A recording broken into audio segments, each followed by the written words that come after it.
All this time, I've come to realize something painful. The man I've considered my husband and lived with for 5 years never truly loved me.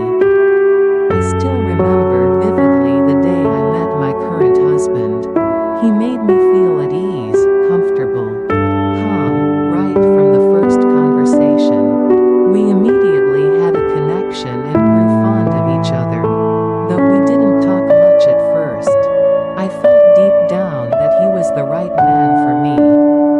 We both had good jobs, stable incomes, and were well educated.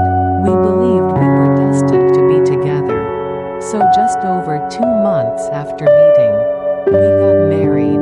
Our families were overjoyed, seeing us as a perfect match. My parents were proud that their daughter had married into such a reputable and wealthy family. And I was proud to have found a man I genuinely loved. I was 2 years older than my husband, but it didn't make me look older. In fact, people often complimented me on my youthful appearance. I knew how to take care of myself. Our relationship was affectionate and sweet at first, but after I gave birth to our child, we began to clash over parenting methods. We both insisted we were right, and my husband refused to ever back down. His career involves a lot of work related to children and education, so he assumed he knew better than me. From then on, he dismissed anything I said or did as wrong. Our love started to crack. More than that, our social circles couldn't have been more different. I'm outgoing, easygoing, and open to various kinds of friendships, even if they're a bit loud or unrefined. It never bothered me, but he was the opposite. He expected me to be proper and polite in every little thing, even how I ate. When we went out with his friends, he wouldn't allow me to wear anything slightly revealing. I always had to dress modestly, which I found suffocating. He tried to control all my relationships, telling me who I could and couldn't hang out with. If I came home late from work, he'd start accusing me of things and jumping to conclusions. Even when some nosy neighbors came over just to gossip, he'd demand that I handle them delicately. Even when they insulted me, he wouldn't let me defend myself. What frustrated me even more was our intimacy. The first year was fine, maybe because it was all still new. But over time, our sex life became dull. I suggested trying new things to spice it up, but he got annoyed. He accused me of picking up bad habits from somewhere and bringing them into our marriage, which made my blood boil. If I flirted a little on Facebook, he'd call me trashy or accuse me of being promiscuous. I wanted our intimacy to be something we both enjoyed and grew from. I even encouraged him to read, to learn, to watch educational content to improve our sex life. But to him, that was shameful. So year after year, things got more boring. To be blunt, when he wanted it, he'd hug me, do the deed, and that was it. No emotional connection, no passion. He was obsessed with work, believing that as a man, he had to be the model provider, and that physical intimacy was a trivial matter. He cared only about earning money, building wealth, and securing a future for our child. Yes, those things matter, but what's the point if we live in a joyless, disconnected marriage? His emotional neglect slowly pushed me toward infidelity. At work, I've always attracted attention, my figure, my confidence, the way I dress, people notice. But my own husband was indifferent. Then came a turning point. Our company got a new manager, charming, mature, articulate. Every female employee swooned over him. And was no different. Still, I kept my distance, afraid of what others might say. Then one day, he told me he liked me, that he wanted to care for me. I was shocked. I'd been secretly drawn to him for a long time, but never dared to act. I was afraid of my husband, of gossip, of judgment. But his confidence made it impossible to resist. I fell for him. I thought about him constantly. And then, one fateful afternoon after a business lunch and a bit of wine, we ended up in a hotel together. That day, he told me he loved me, and my heart, so dry for so long, finally felt alive again. I didn't know if he was married, or what his personal life was like. I only knew one thing: I had fallen for him. That stolen afternoon filled me with both excitement and immense guilt. When I got home and saw my husband and child, the fear kicked in. I was terrified of being exposed, especially at work. In the days that followed, he kept calling, texting, inviting me out. I avoided him. I didn't know how to face him anymore. At the office, he acted normal, even scolding me publicly when needed so no one would suspect anything. But afterward, he would message me comforting words. I just wanted to run away, but I couldn't stop thinking about that afternoon. I wanted to be with him again, to forget my whole family and just fall into his arms. 5 years with my husband had never made me feel the joy and passion I experienced in that one encounter. Maybe it was the thrill of the new, or maybe I was just utterly fed up with my husband. I know what I did was wrong, but I honestly don't know how to stop this feeling. Maybe I'll carry that one afternoon in my memory forever, something I'll never be able to forget. In the end, this isn't just a story about infidelity. It's the silent scream of a woman who gave her all, her love, her youth, her trust, to a man who saw her more as a role than a person. It's the tale of a marriage that looked perfect on the outside but was starving on the inside. She didn't want to cheat. She wanted to feel alive, to feel heard, to feel like a woman, not just a mother, not just a wife, not just someone who was expected to behave. But in chasing that feeling, she crossed a line. Was she wrong? Yes. But behind every mistake is a heart that once tried its best and got tired of being ignored. This story is a mirror, not just for women who feel trapped in their marriages, but also for men who think providing is enough. Love doesn't survive on money or appearances. It survives on connection, passion, presence. So before you judge her, ask yourself, how many nights have you gone to sleep next to someone who feels like a stranger? And how long do you think a heart can stay loyal when it's been empty for so long? I cheated emotionally, and it nearly destroyed my marriage. We used to be a couple everyone envied, quietly devoted, stable, predictable. He was a good man, steady, responsible, loyal, and I was the supportive wife, always showing up, always holding things together. But somewhere along the way, something began to unravel inside me.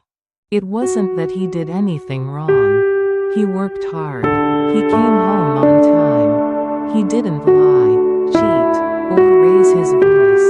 But he also stopped looking at me like I was someone he couldn't live without. The good morning kisses became nods. The long conversations turned into short updates. The silence between us stretched longer with each passing day. And I felt invisible. At first, I told myself it was just a phase. That maybe all long marriages got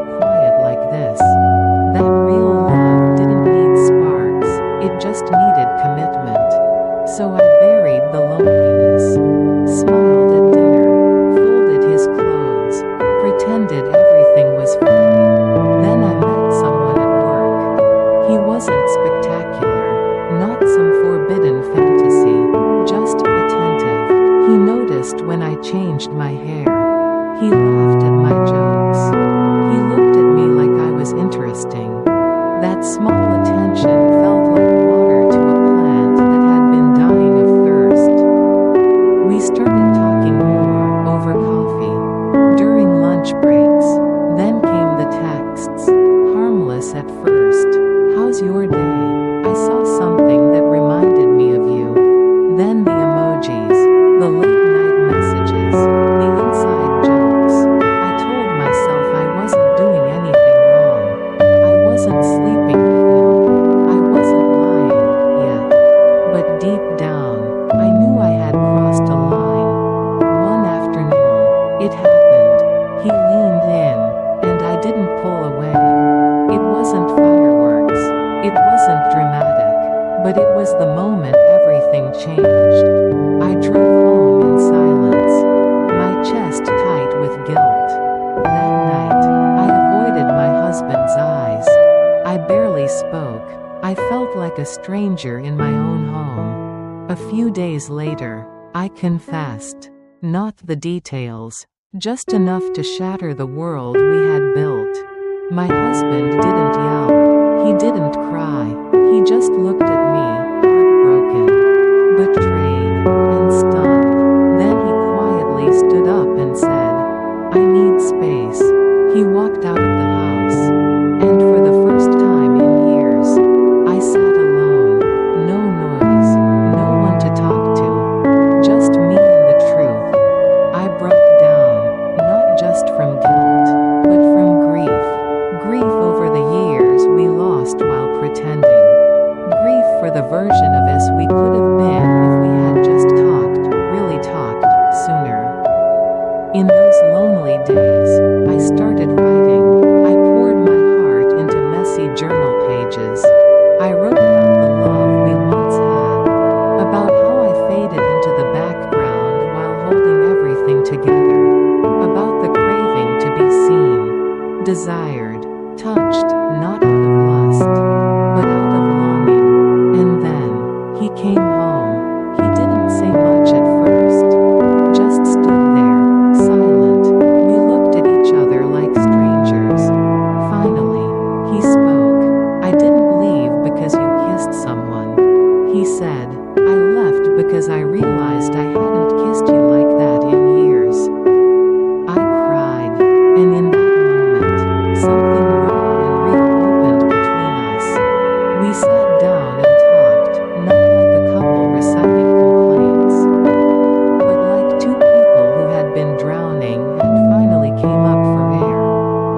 He admitted he'd taken me for granted, that he thought doing the right things, working, providing, was enough, that he didn't realize how much I was shrinking inside our silence. I admitted I should have spoken up, that I made a terrible mistake, that what I really wanted wasn't someone new, it was to feel alive again. We didn't fix everything overnight. There were tears, awkward silences, painful confessions, but there was also honesty, vulnerability, and slowly, forgiveness. We started from scratch. Little by little, we began rediscovering each other. I told him what I needed, not in hints or half smiles, but in full sentences. He started listening, really listening. We carved out time, made space for intimacy, laughed again. It wasn't perfect, but it was real. I'll never justify what I did. Emotional cheating is still cheating. It left a scar on our marriage that won't fully fade.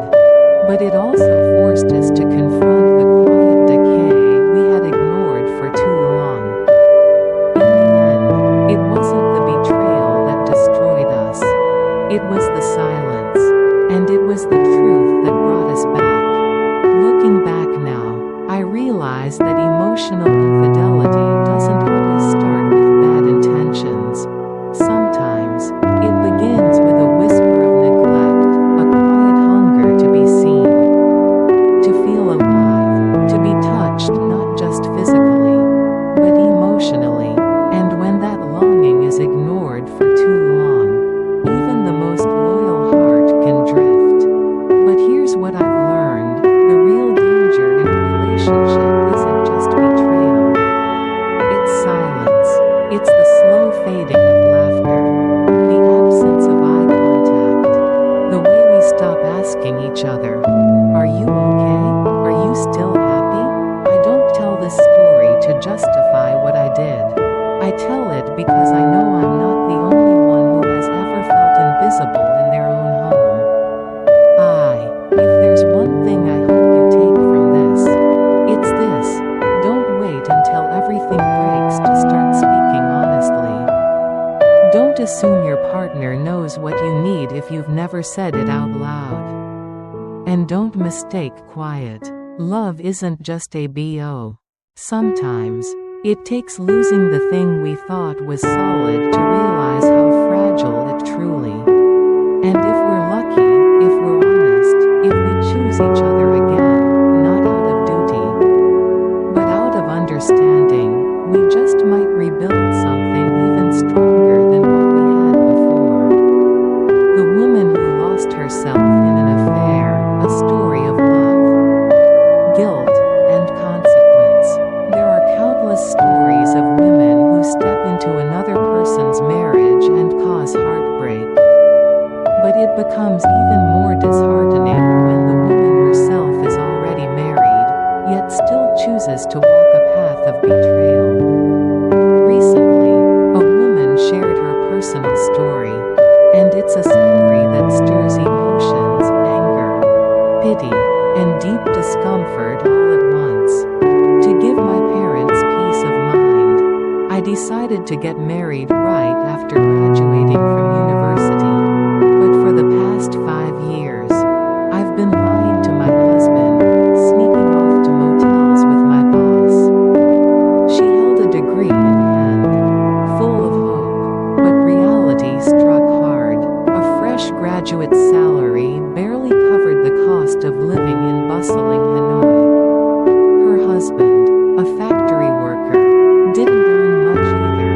The financial struggle was suffocating.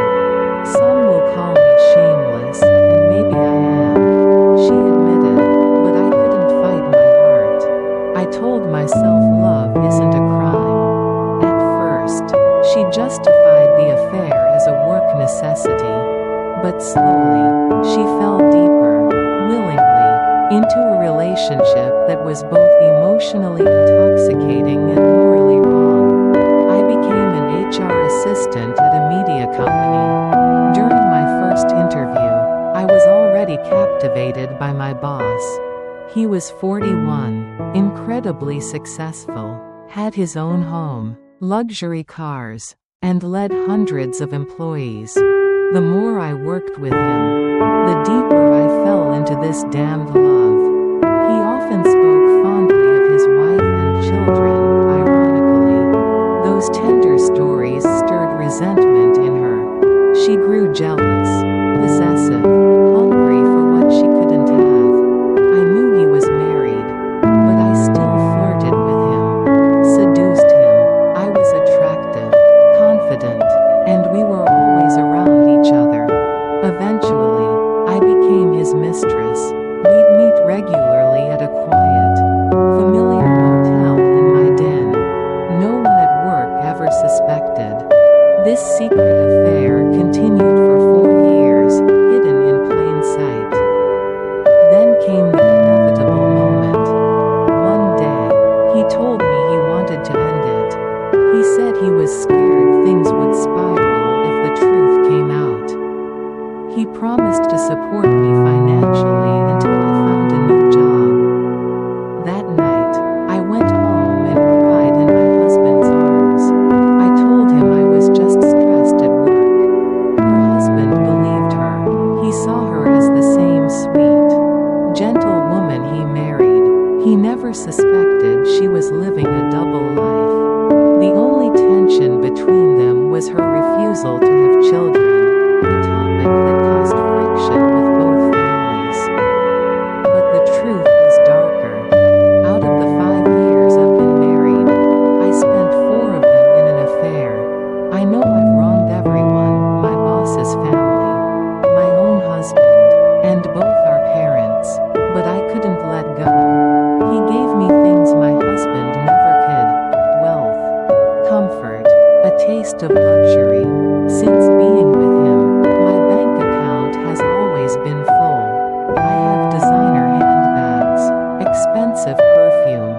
things I could never afford otherwise. Now nearly 30, she feels the weight of time, the pull of motherhood, the whispers of guilt, but she remains trapped. I don't know if karma will come for me. I'm miserable, confused. I want to return to being a real wife, to build a proper home. But if I give everything up, I'll lose my job, my lifestyle, everything I've gotten used to. This story is heartbreaking, not just for the betrayal, but for how easy it is to slip from one wrong choice into years of living a lie. The woman knew what she was doing. She wasn't coerced. She actively pursued her boss. She told herself love justifies everything, but it doesn't. Affairs are never just mistakes. They're conscious decisions. This woman chose excitement over loyalty, pleasure over integrity, and even as she admits her pain, there's still hesitation in her voice, a fear of losing luxury. Not just love. What strikes me most is not her fall, but her inability to climb out of it. Her sorrow is real, but remorse without change is hollow. Love, if built on the ruin of others, will never be whole. To anyone standing